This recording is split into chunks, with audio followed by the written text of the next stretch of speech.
But now with LLM agents, this has really expanded the tent of what automation use cases can be. And we want to support that wherever our customers need. And so the first aspect of that is Agent Builder. So this allows our customers to configure agents directly in the interface. It uses simple natural language instructions.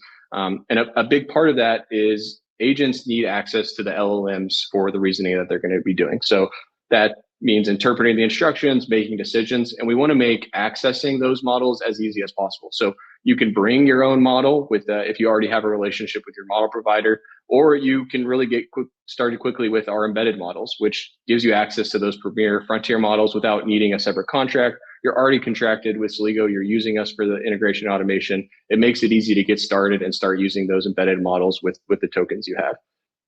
And of course, all of these agents, they're built directly on the Celigo platform, where you already have access to the secure connections. Your data is already moving through it. It has the access and the governance you need. So it's a natural place for these agents to occur.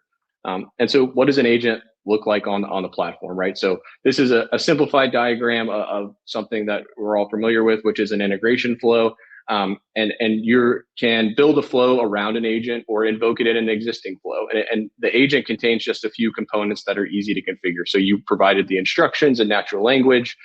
You give it the model that interprets those instructions and makes the decisions. The model you choose is either your own that you're providing with your key or the embedded one that's really best situated for the task, right? So it's very flexible and you can change the model as needed based off of the task.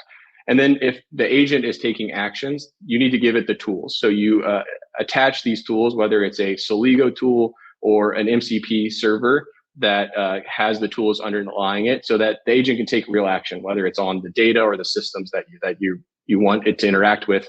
And then very critical, kind of wrapping this, is making sure that you have the guardrails for it, right? The reasoning is being done by these models now instead of a human. So how do you make sure that the correct data is exposed? One, that's through the access you've given through the tools, but also with the guardrails, so you can filter out data that shouldn't be distributed or moved by the agent. And so this is an example of how we're using agents internally at Celigo with our own product. It's all about making sure that the use case really lessens the manual burden on a team. So particularly in finance, they're receiving lots of emails to a shared inbox, and an agent can read these unstructured data coming in as an email, understand the request, and then take action based off of that. So it can, common examples are requesting an invoice be resent or updating a billing address.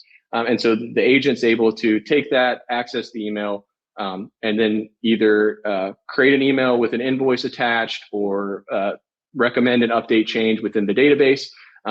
And really critical amongst all this is that, especially in a finance use case, you want to make sure that the agent is operating correctly, but also you have a human in the loop, right? So in this case, our agent is actually just drafting an email.